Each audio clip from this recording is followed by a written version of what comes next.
Hey everybody. Sorry I am late. It has been a doozy of a day.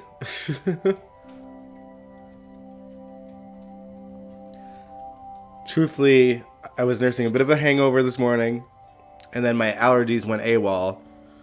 And they've been AWOL the whole day, so I was struggling just like getting my script in order and, you know, kind of trying to recap last week. So it will be a little bit of a shorter one. Just because I'm suffering just slightly. The hangover's gone, but my allergies, I don't know if you can tell that I'm stuffed up, but it's been a day. It's been an allergy day. But how are you guys doing? Sorry, I'm just grabbing my water.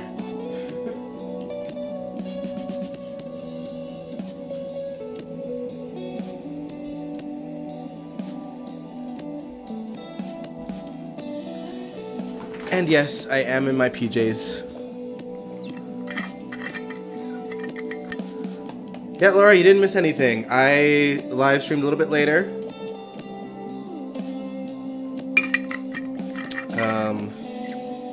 So you missed absolutely nothing.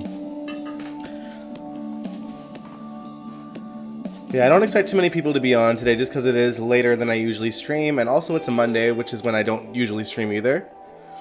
But for those of you that are here, welcome. Hey, Angel.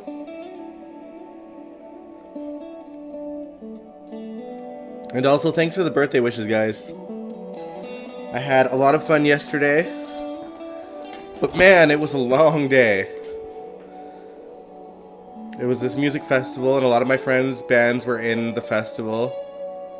And a lot of them were playing really early, so the festival went from 1 p.m. till like 11.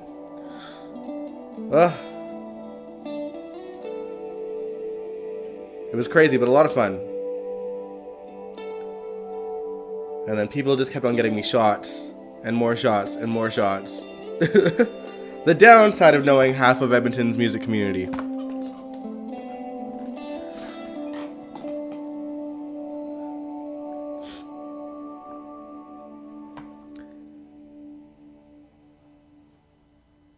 Oh yeah, it's you haven't missed a thing, Laura, don't worry. But glad to see you guys are all doing well.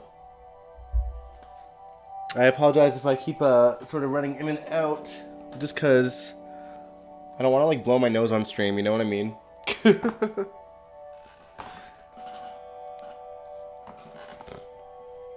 It is slightly embarrassing being this stuffed up, but it is what it is.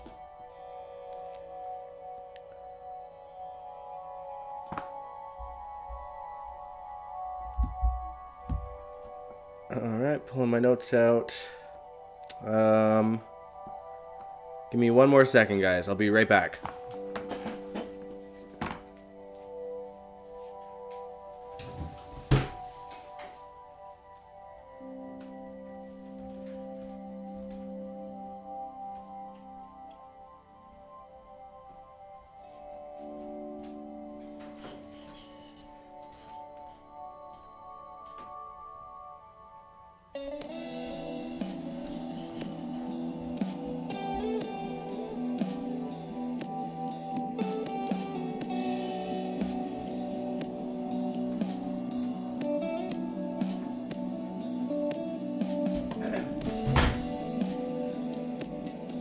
Alright, sorry guys, I'm back.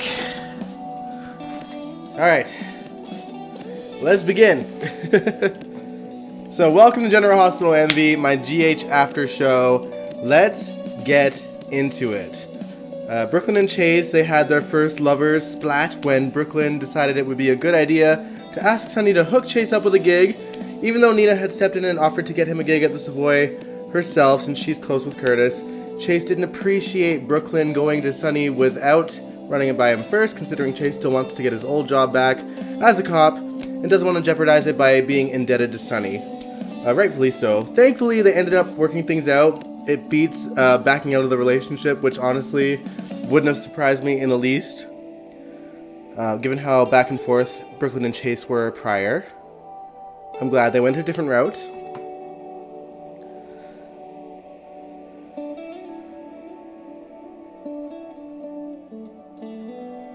Who do you think screwed up Carly's plane by the previews for this week? I did see that preview. I don't know. I don't think anyone would want to. And I mean, planes crash all the time in Port Charles, let's face it.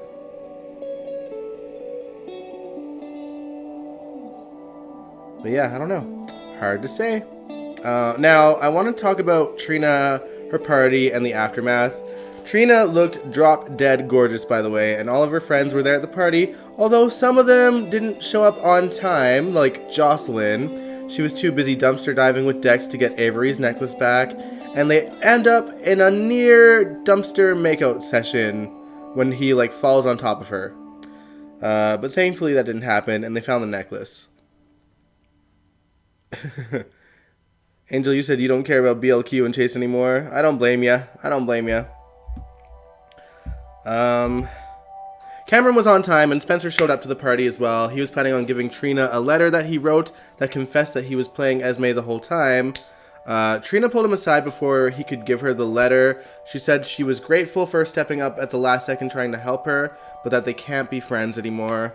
But because of that, Spencer thought it would be best that he didn't show her the letter. However, when he left, he dropped it, and of course she confronted him on it. And he was like, no, this letter was for Trina, my friend, and you just said that I'm not your friend. And he, stormed off. Even Trina was, valid, I guess. After that, Josh showed up, freshly showered, thankfully. And Cameron performed. We talked about this on Wednesday, but seeing Cameron in full rockstar mode while they give Chase the aspiring artist storyline really shines a light on how stupid Brooke and Chase's story is. It's like, Cameron Weber is right there. He is the whole package. Spencer should have just said it. Yeah, he should have. But you know what?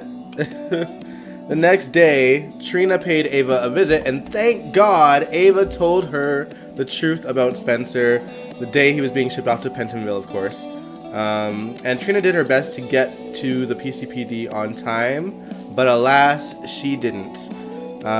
Nicholas tried to show up to the PCPD before Spencer was shipped off, and Spencer told him to kick dirt, and rightfully so. Victor tried to play referee so Spencer wouldn't blurt anything out, and Nicholas sleeping with Esme, wouldn't come up, because that could potentially implicate him in Ava's stabbing. We went through all that drama to get Cam and Joss all down the drain. Yeah. Where was I?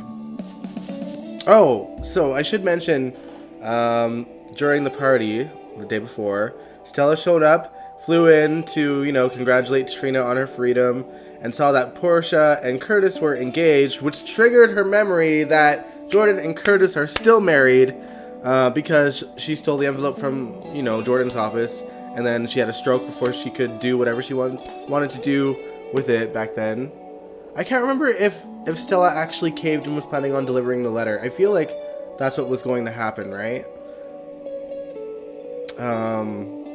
But yeah, it's been a while. And we're going to talk about this more next weekend. But in today's episode, Monday's episode, surprisingly, Stella told Jordan the truth. So there wasn't going to be this big, dramatic reveal at a wedding or anything. She straight up told Jordan, and, Curtis realized that he's not divorced either. And whether Stella tells him the truth or not remains to be seen, but I hope she does.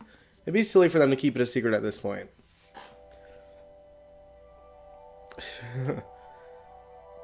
I need Spencer to find out Esme fell off the parapet. He'd probably laugh and like give Ava a high five, honestly.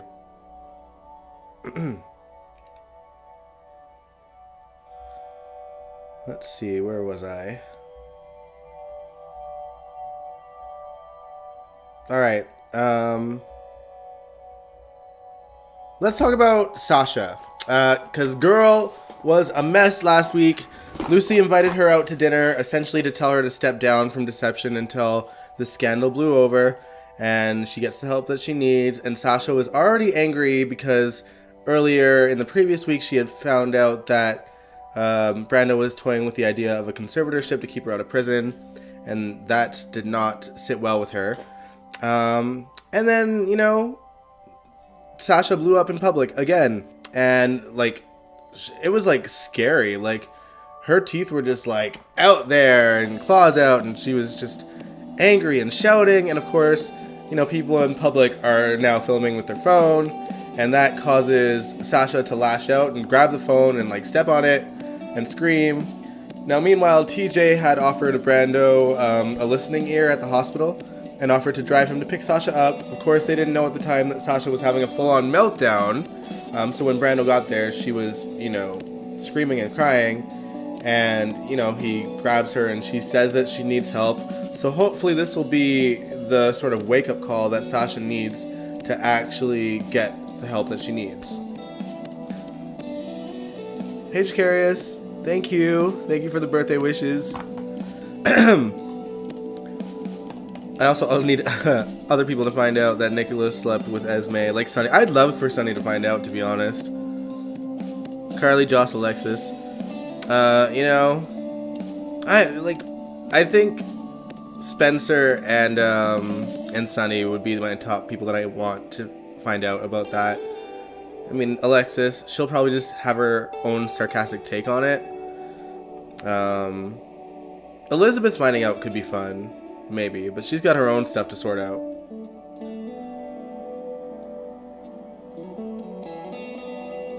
Love SM, but Sasha needs to go. I heard rumors that the serial killer will go after Brando. Interesting. Do we know that this is a serial killer?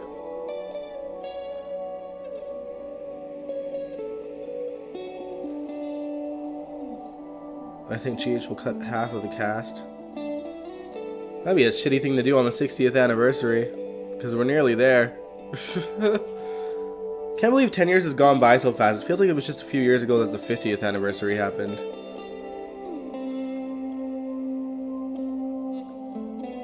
That needs to happen badly. I heard they might cut 4 people out of the show. I mean, having a serial killer would definitely do that.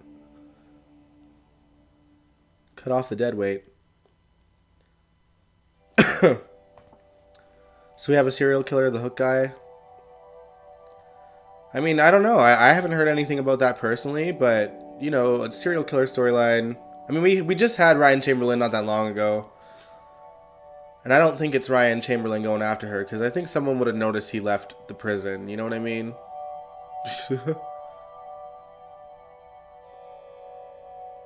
Oh, since we were talking about Lucy, because she was there for the Sasha meltdown, I did like seeing Lucy just feel so incredibly bad for Sasha. Like, you could tell that she really cares about her. She even said that she liked or loved her like a daughter. I don't know if I've seen that. Sorry, guys. I don't know if I've seen that necessarily, but, you know, she said it, so it must be true.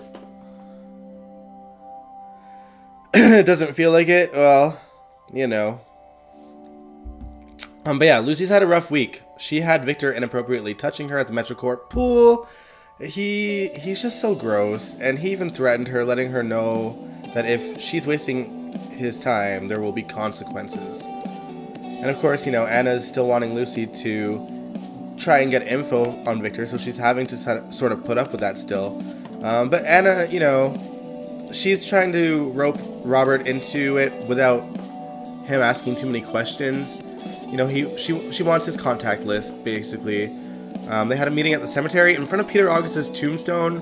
Like, who the fuck even bothered getting this guy a tombstone? Like, Anna? That didn't make sense to me. Why Lucy getting excited? People rubbing her sunscreen on her. Because that's just Lucy Coe. That's just who she is.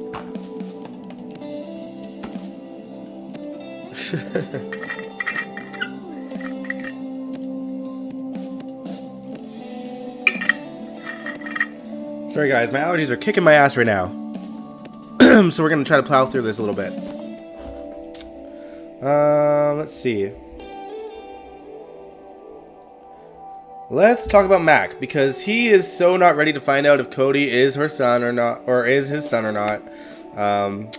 But Maxie and Felicia are trying to encourage him to do so.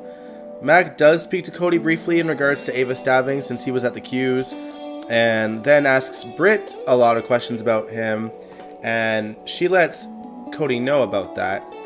And Cody's not impressed because he's convinced that, you know, the cops are trying to pin Ava's murder on him. Little does he know that Mac just thinks that he's his son and is just trying to fish on information for him.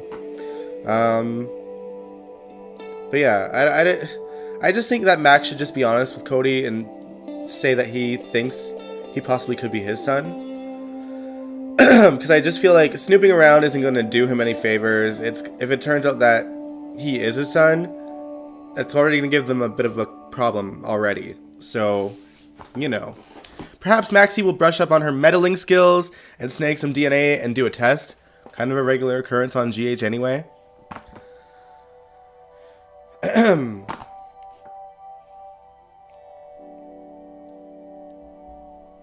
Let's see, what else do I got here? Dante and Sam moved in together officially. Sorry guys, my throat, yo. Everything is gargly right now. But yeah, they moved in together. He wanted to bring a little bit of his Italian heritage to the house in the form of a doormat, a welcome mat. And after some back and forth, Sam embraced it. Cody has been helping Dante move in, and Sunny brought some lasagna. And in that time, Sunny decides to confront Cody on how he was treating Spinelli. And Cody actually cowers and says that he won't go near Spinelli again. He's done. Which, you know, I gotta say, just Sunny going up to bat for Spinelli is kind of nice. Especially when you think about how he used to despise Spinelli. It was kind of nice to see. Dante and Sam don't care. It is what it is, you know, it's a regular thing on the show. We gotta talk about it, but we do. Dante and Sam gotta go. I mean, I just think that Lulu's probably gonna come back. Like, I'm not too worried about them being on screen right now because they're trying to establish them in a solid relationship, and they're obviously going to lower the boom by having Lulu wake up. So I'm kind of okay with them kind of establishing Dante and Sam's relationship. Because, you know, that means it's just going to get messy when Lulu comes back, and we love messy, right?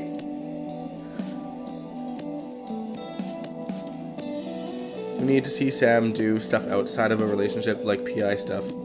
That I agree with, actually. Why hasn't she investigated Cody? Because she doesn't seem to mind him. Like, she doesn't know that he's been on Spinelli's ass, because Spinelli didn't tell her. And Sam likes who Dante is around Cody. And, you know, there's nothing that seems too sinister about Cody from her eyes that would be sort of, you know, a red flag that perhaps she should look into him. Not yet, anyway.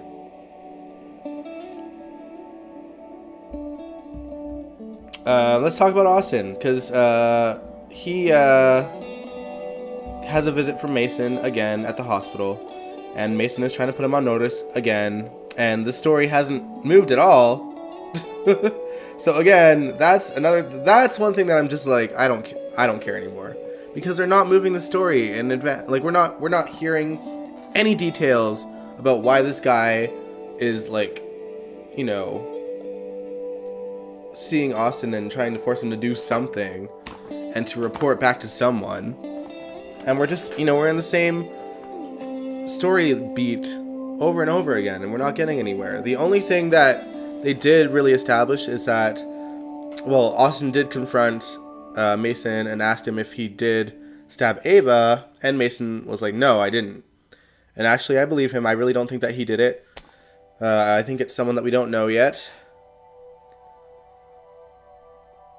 So Dante's old neighbor wants to buy his house. Oh yeah, I forgot to mention that part. How did Dante afford the bills on that house with a detective salary? Dante and Lulu struggling to buy the house. Did Sonny not pay for that house? I know that they didn't want him to, but I feel like Sonny did it anyway, no? Did I imagine that? I feel like that was a thing. But correct me if I'm wrong. Jake, you said I'm gonna need Mason to go ahead and leave for me. Like, he can stay or leave, but like they just need to. We need to address what's going on. Like, what what is it? You know, that's how I feel. I'm like, what are we doing here? What is the point in this? Get to the point. Have him leave or stay, but just get to the point. We want answers. I want answers.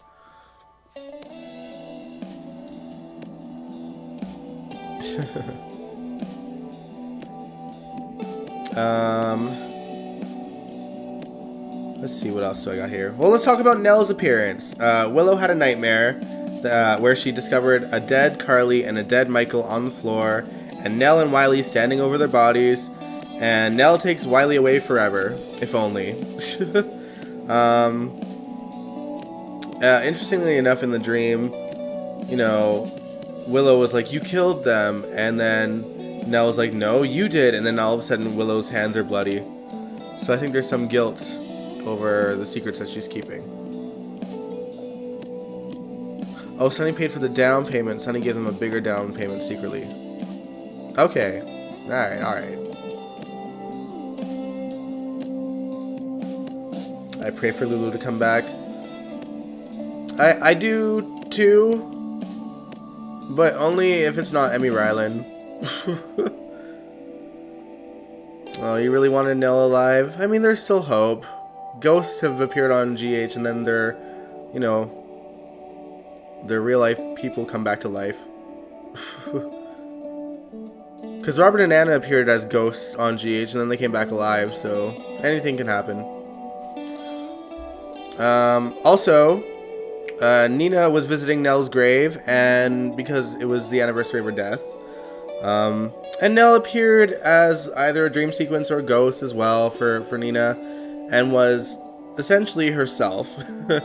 I really felt like Nina was finally starting to realize that nothing could have changed Nelle, even if Nelle was still alive.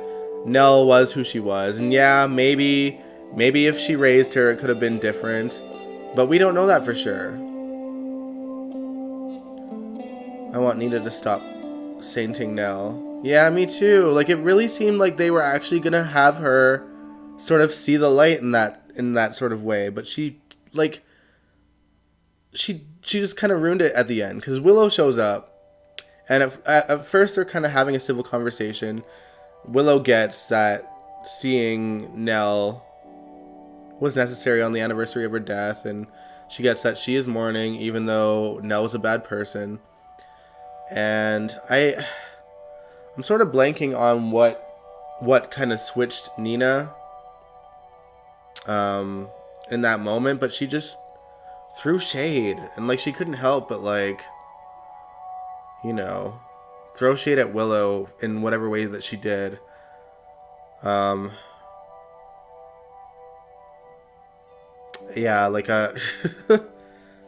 Needless to say, they started to butt heads, and then Carly showed up when they were butting heads, and snapped at Nina, and sent Willow away and said, I'll deal with her.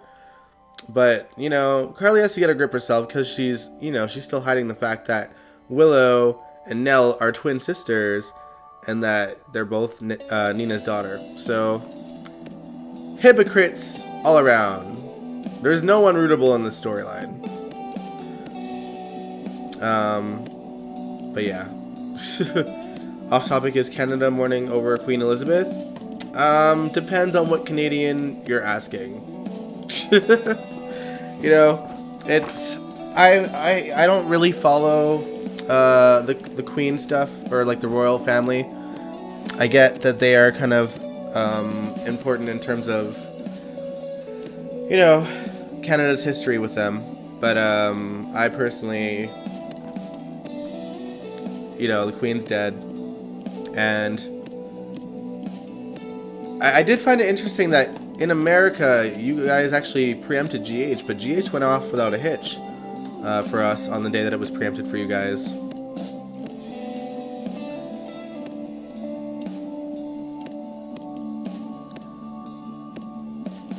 I just want a Lulu back. They can just find a blonde who can read at this point. Honestly, I don't want a bad actress to play Lulu. We like, you know, I was there when Julie first came on as a Sorazed Lulu, and she was fantastic in the role since she was a teenager. She was the epitome, or like she was the perfect blend of Lulu, or sorry, of Luke and Laura. She had Luke's personality and Laura's looks. They struck gold with Julie. And she could go toe-to-toe with Tony Geary and Jeannie Francis. And I would like the show to find someone else that could go toe-to-toe with Jeannie Francis again.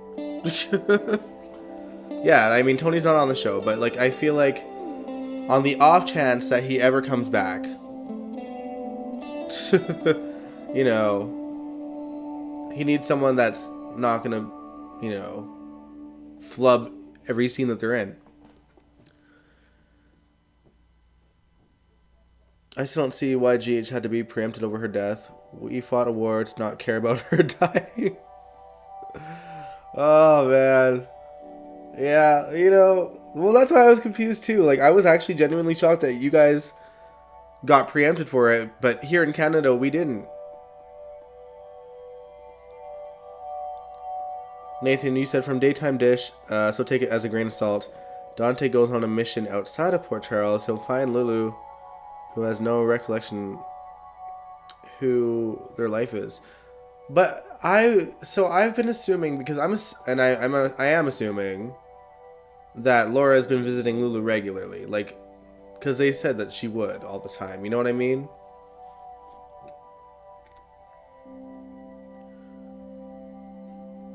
So I'm definitely taking that with a grain of salt. I don't buy that story. And they're clearly, like, I don't think Dante's gonna leave town, because they're clearly kind of hinting at some past stuff with Dante and Cody, and they can't really explore that if Dante's out of town.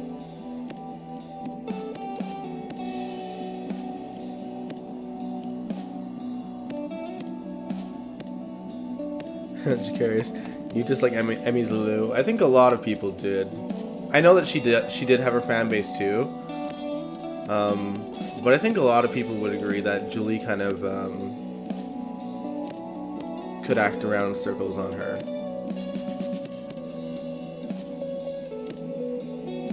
There's only 3 soaps left on air while 1 is streaming. Yeah, Days went to streaming, right?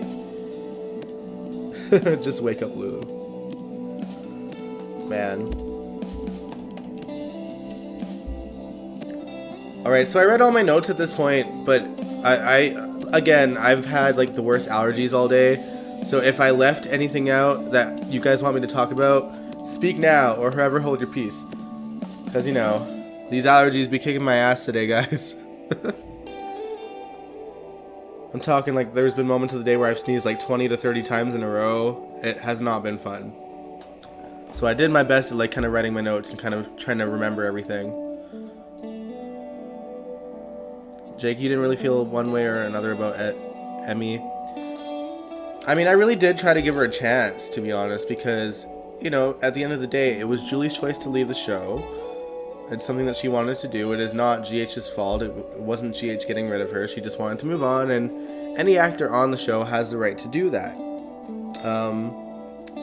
But I found myself personally disappointed because usually Mark Teschner, who's like the caster of GH, has been pretty solid in getting like really good actors to play these roles.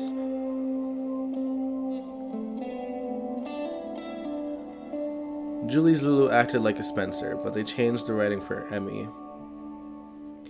Yeah, see, that's the problem with like when you recast someone, because I feel like in terms of Emmy, and it not even just for her, she's just kind of the latest example. Writers have a choice between changing a character to suit the actor and, you know, choosing an actor that can play the role. And I feel like they really tried to change the character to suit the actor. And I think that's a mistake in, you know, in general. You shouldn't, like, you are hiring these people to play a part that was already established, and they need to keep that consistent, because if, you know, the long-term audience that knows who Lulu is going to notice the difference. And they really kind of turned Lulu into like this like house-proud housewife when she was anything but. And that, you know, and I know it can sound like I'm being harsh towards Emmy, but I really think like this happens a lot in recasts, is that the characters will change so drastically when they recast someone. Look at Jordan. Like, Jordan is just, there's nothing there anymore. And the writing did change between the last Jordan too and the previous Jordan. So, you know, it's I feel like OG Jordan, who was played by Vanessa, was like pretty badass. Like, yeah, she made her mistakes, but that's just the flaws of the character. But then they softened her with Brianna, and then now there's just no personality left at all with this. I think Tanisha is her name. So I don't know. It's tough.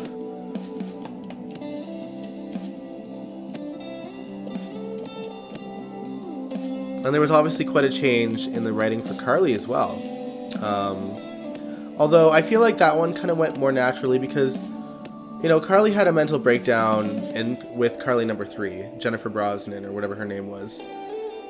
And so, and, you know, Laura Wright was the Carly trying to get her life back together and try to be more stronger. So I guess in some ways it wasn't as noticeable. And I'm someone that's watched Tamara's and Jennifer's and Laura Wright's, Carly's. And I've seen clips of Sarah Brown's as well.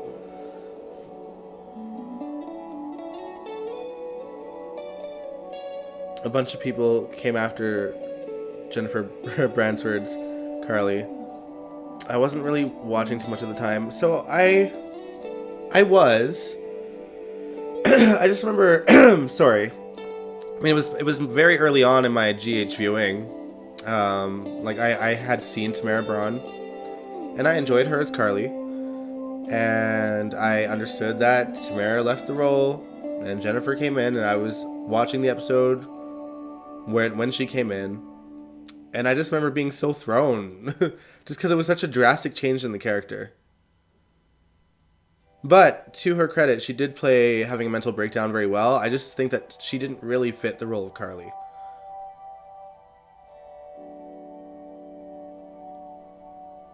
Laura was just better after Jennifer's Carly. We were grateful. Yeah, that's true. I mean, Laura Wright is one hell of an actress. You know what I mean? Like, she's good at what she does, and I think that she truly tried to make Carly her own, but also every now and then Laura Wright will have her moments where she reminds me of Sarah Brown, but they seldom write her the way that they wrote Sarah Brown's Carly, and that's mostly because of the character's growth over the years. So again, it's a little less painful with Laura Wright. And yeah, certainly Jennifer's Carly, anything would have seemed better at that point. But you know, I like who Carly kind of became under Laura, in terms of kind of stepping away from Sunny and setting up a life with Jax, and, you know, she owned a hotel, and she kind of, you know, she kind of made a name for herself.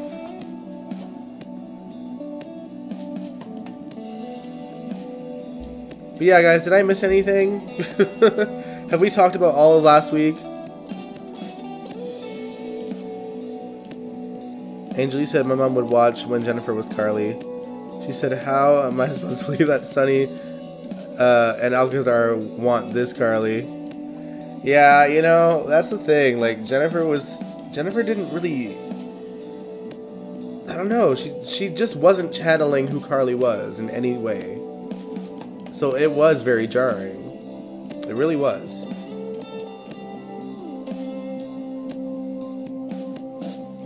And the writing was also like very weird for Carly because we were like getting insight into her past, I guess, and I don't know if that was the original game plan for the character. You know what I mean?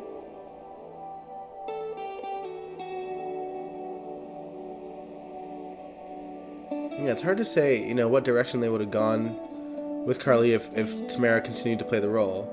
I don't know if she would have had a breakdown. I don't know if we would have learned more about...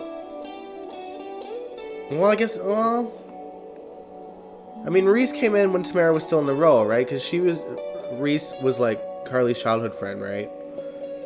And Reese was helping Sonny and Jason find Michael when he was kidnapped when Tamara was still in the role. But I don't know. It's all a blur now. It's so long ago.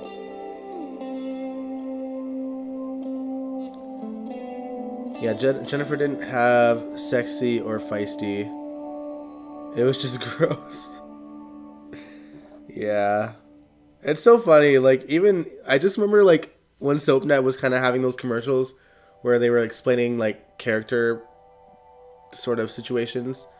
They just didn't acknowledge Jennifer as Carly at all. Even though they were showing, like, Sarah Brown's face and Tamara's face and Laura's face.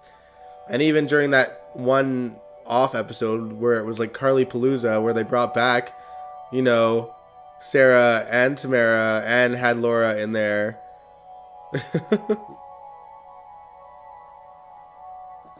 Yeah.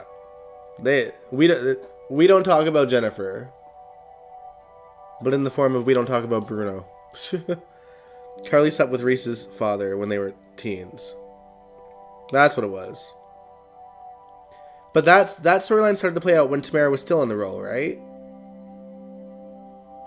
Jennifer wasn't in the role yet when that story began.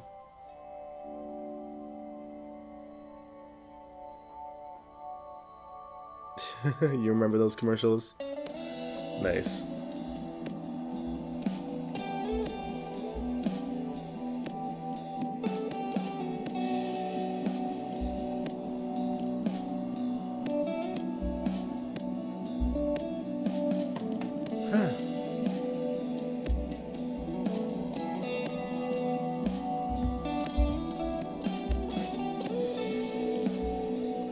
Did I miss anything?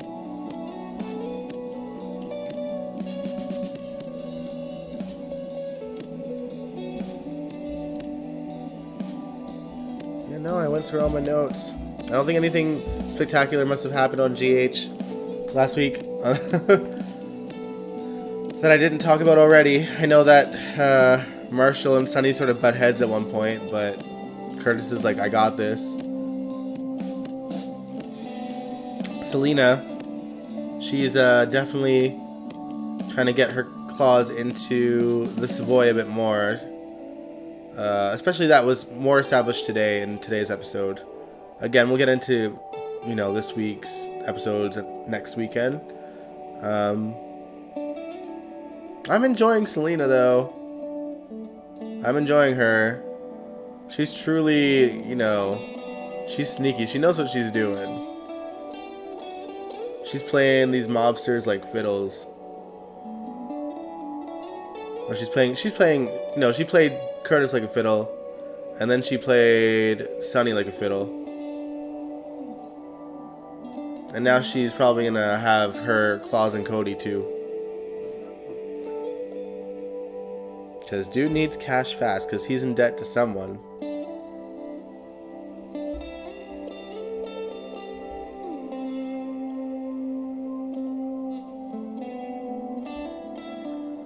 Yeah, GH-wise, I think we've covered it. So, I don't know. I haven't even been streaming an hour yet. You know, we got like a couple minutes to spare before the hour. Oh, Angel, you said my mom said you don't sleep with your friend's father or your daughter's man, like on Bold and the Beautiful.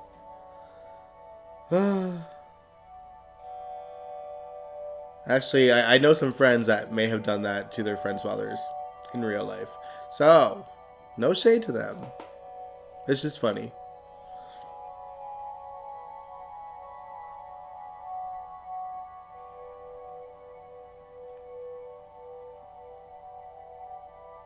But yeah, I've been exhausted. Like I said, yesterday was crazy. I was at a music festival, and all my friends were there. And of course, towards the end of the night, everyone's buying me shots, so I was hungover as hell this morning. Not so much now. I think the allergies sort of depleted that. That's just messed up. Yeah, but you know, it happens. Consenting adults. Oh yeah, just established. They weren't teens when that happened. Alright? It wasn't like the Carly and Reese situation. It was, you know, these are consenting adults that found attractions to each other.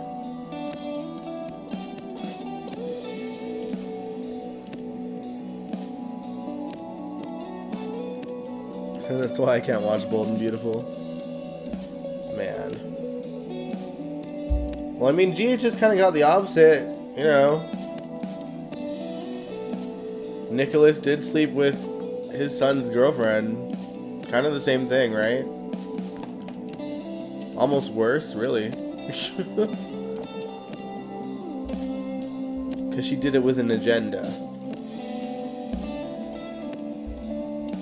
Mind you, I don't know Bold and Beautiful's plotline, so maybe there's characters with agendas there too. But, you know, Spencer's girlfriend and Nicholas is pretty disgusting.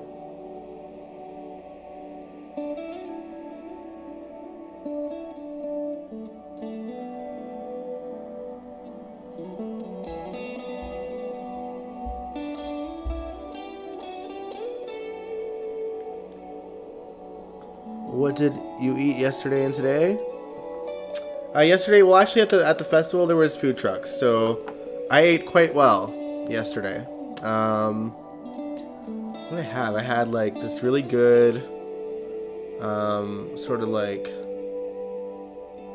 just a really good chicken sandwich and some fries. Yeah. I had my breakfast, lunch, and dinner yesterday, you know? I actually did pace myself most of the day yesterday until towards the end of the night when it was like the headliners. And then people were just kind of buying me shot after shot after shot. And then even after the concert was over, I went to a bar, and then there were people that just happened to be at that bar that were at the same music festival. And so they were buying me shots too. And I was like, man...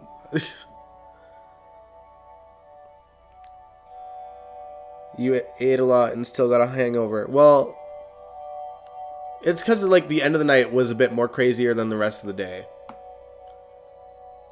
Because, you know, we were drinking until the bar closed. And I did buy food to, to eat before I went to bed. Because I was drunk, but I was not drunk enough to not do that.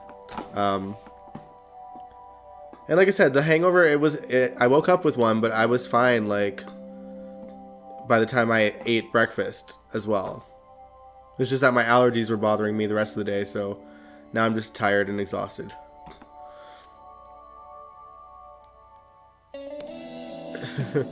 It disturbed me how bad Nick wanted Esme. Yeah, that was gross. Ate a lot and still got a hangover. Yeah, I don't know. I just only because, I ate a lot throughout the day, but then, after dinner time, I didn't eat after that until the very, very end of the night when I was already sort of far gone. And I ate just enough that the hangover didn't last very long in the morning, that's all. But yeah, it was nice seeing all my friends, It's interesting being at a music festival where your friends are performing, because, yeah, there's people that you can hang out with, but you have to do it sporadically, because some of them are getting ready to go on the stage and this and that. There were friends that weren't performing, and I was with them most of the time as well. But I also sort of cover Edmonton's music events on social media, so I'm also having to kind of run off from them, film things, so that I could post them sporadically throughout this week. But yeah, I think the coolest moment from yesterday, though, aside from like, just feeling super loved by all my friends, I was watching. Well, I don't know if you guys would know these bands. Hopefully, you'll know some. So the headliners of this music festival were Misery Signals and Protest the Hero. And during Misery Signals, I was kind of on the left side of the stage filming them. And I'm standing there, and beside me, there is a guy who I recognize, and his name is Andrew. He's from a Canadian punk band called 10 Second Epic that was around kind of the early 2000s. They were quite popular in Canada. They did come from Edmonton, St. Albert, I think, area. That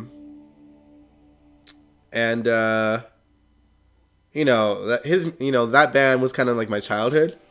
And I have met him before. Like a few years ago, I met him before. But it had been since like pre-COVID, right? And, I just was like, "You're Andrew from 10 Second Epic." He's like, yeah. Shook my hand. And I like, as much as I wanted to like fangirl, I also wanted to play it cool. So I just kind of like kept it laid back and was like, and I pointed at Misery Signals. I was like, "Do you miss it?" Being on stage. And he said, yeah.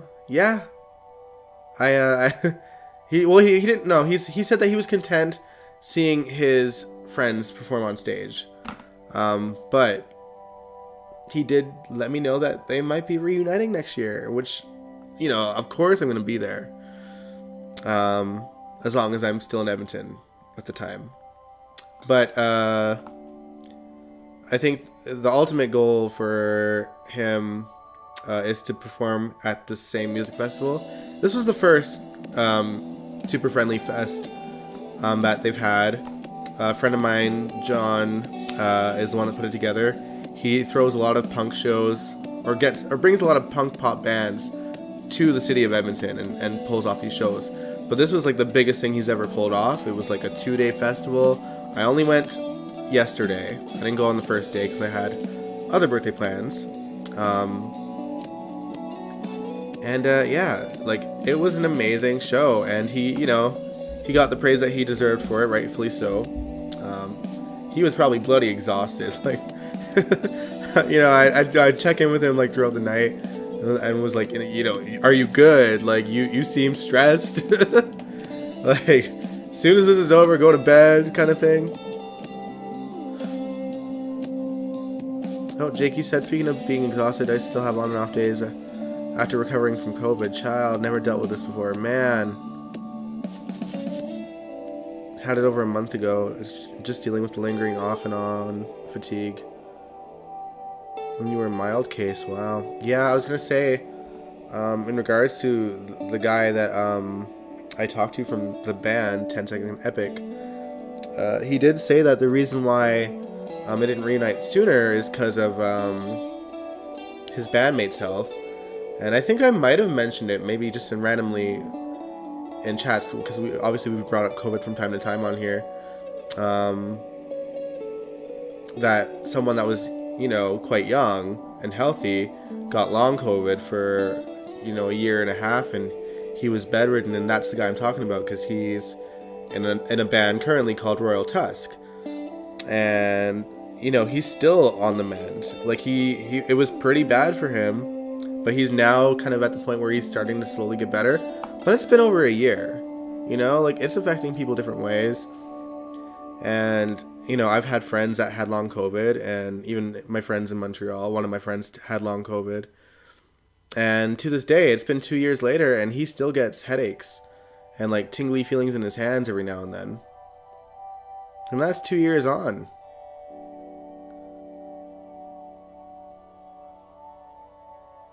Yeah, lingering effects. I get enough lingering effects from just like the average cold, you know what I mean? Like anytime I get a cold, like, and this is like my whole life, the cough lingers forever. Forever. It is the most frustrating thing in the world. Like the cough that I've had, like you guys have heard me over the last few streams, like it's been, I've had it since I've been back from Montreal. And, you know, because I did catch a cold kind of at the end of that trip. And it's just the cough, and it's been lingering. And it finally subsided, like, the last couple of days. But now I have allergies, so now my cough is a little bit groggy here. But hopefully once I get some more allergy pills in me, it'll all subside and I'll be good for the morning. Laura, you said, I know someone for real whose dad slept with all of his girlfriends. Dang. Doesn't make me think much of Nicholas, and I fully expect Spencer to go no contact forever over it. Yeah, even though, like, Spencer hated Esme, that's still, like, messed up. Like, knowing that your dad would do that. Yeah, I would, like, I don't know how I'd react if one of my friends, like, slept with one of my parents. Like, I don't think I'd care. Like, personally, I'm like, that's y'all's business. Just don't do it when I'm at home. But I don't think that would happen.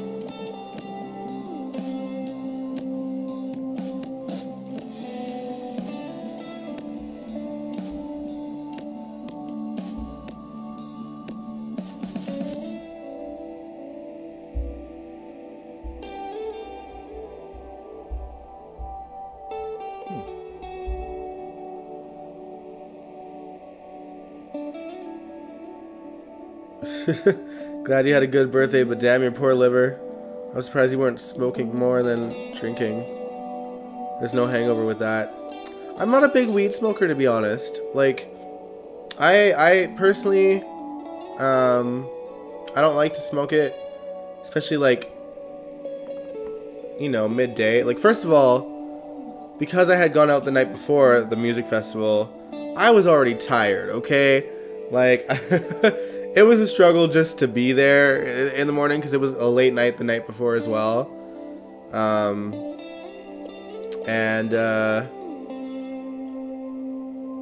You know, it's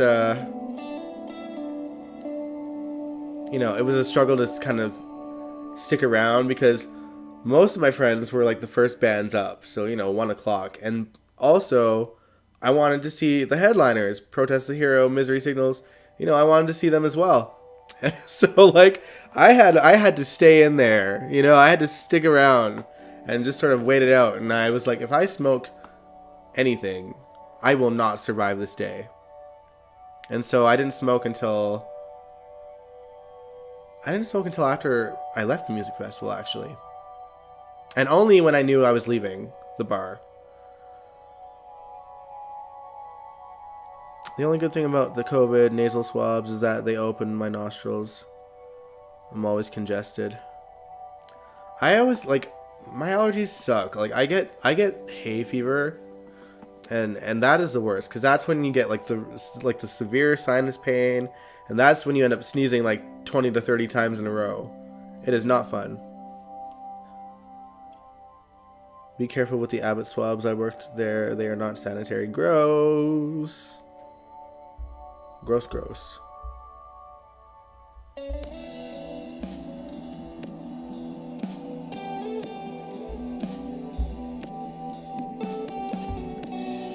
But yeah, I honestly, like, I can't wait to go to bed after this stream, you guys.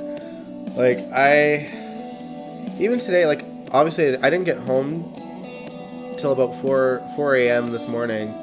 And I think I still woke up at like 8, because once I wake up, I can't go back to sleep. And so I got up and I had breakfast to you know, make the hangover subside. And then I just fell asleep and took another nap. But it didn't seem to help. Because I think I woke up really quickly from my nap too.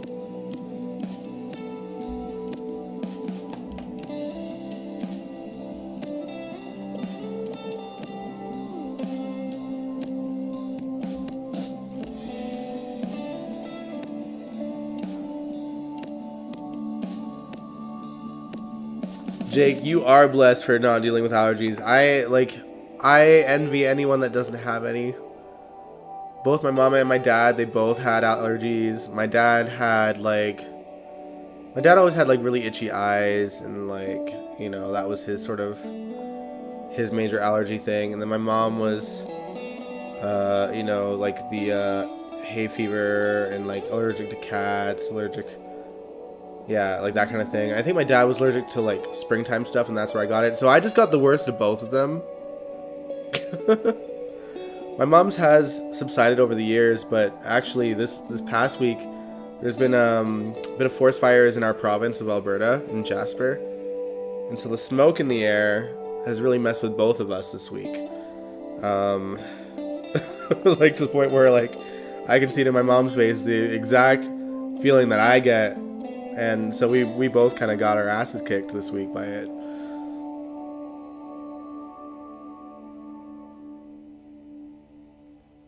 Angel, you said, I hate weed smell. I don't like the smell of weed either. There is a cannabis store not far from where I live. Late at night, the store has the whole street smelling like weed. And the Taco Bell across the street, drive-thru is long. Oh, man. There's not really a weed store nearby. I mean, not that I would smell it. There's one in a mall that is somewhat nearby, but it's in a mall, so I don't smell it. And it's very like locked up because it is in a mall.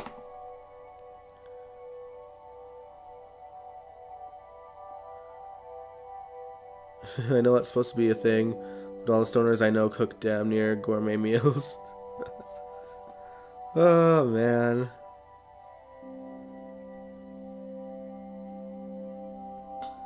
You're just allergic to latex and sulfa drugs? Man. You know what I would give to not be allergic to like springtime? You know, like, because, you know, I had to deal with snow mold and that drives my allergies crazy. And then like when people start to mow their lawns, when like cut grass, kills me. It kills me to the point where like if I wake up and I hear like a lawnmower like from a neighbor's yard or whatever, I'm like shutting the windows, I'm like shutting the doors, I'll like keep I'll keep everything, you know, out, and I'll just hibernate in my basement. That's how bad it is for me.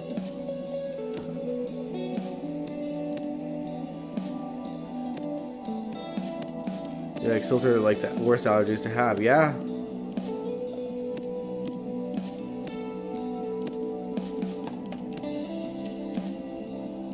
Yeah, it's terrible. It's terrible. My only break from allergies is the winter time.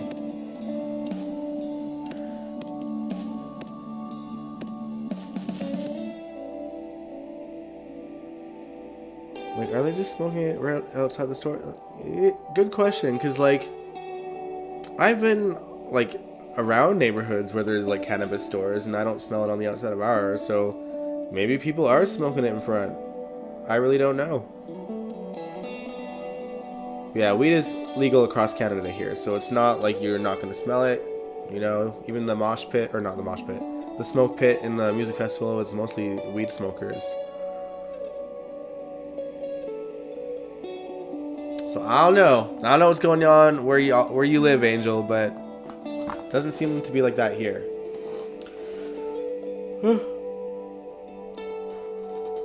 Anyway, though, now it's been an hour. So I think I will let you guys go, and we will hang out in like 2 days, so to watch more of the classic General Hospital Mexico adventure storyline as we gear up for the return of Holly Sutton on GH next month.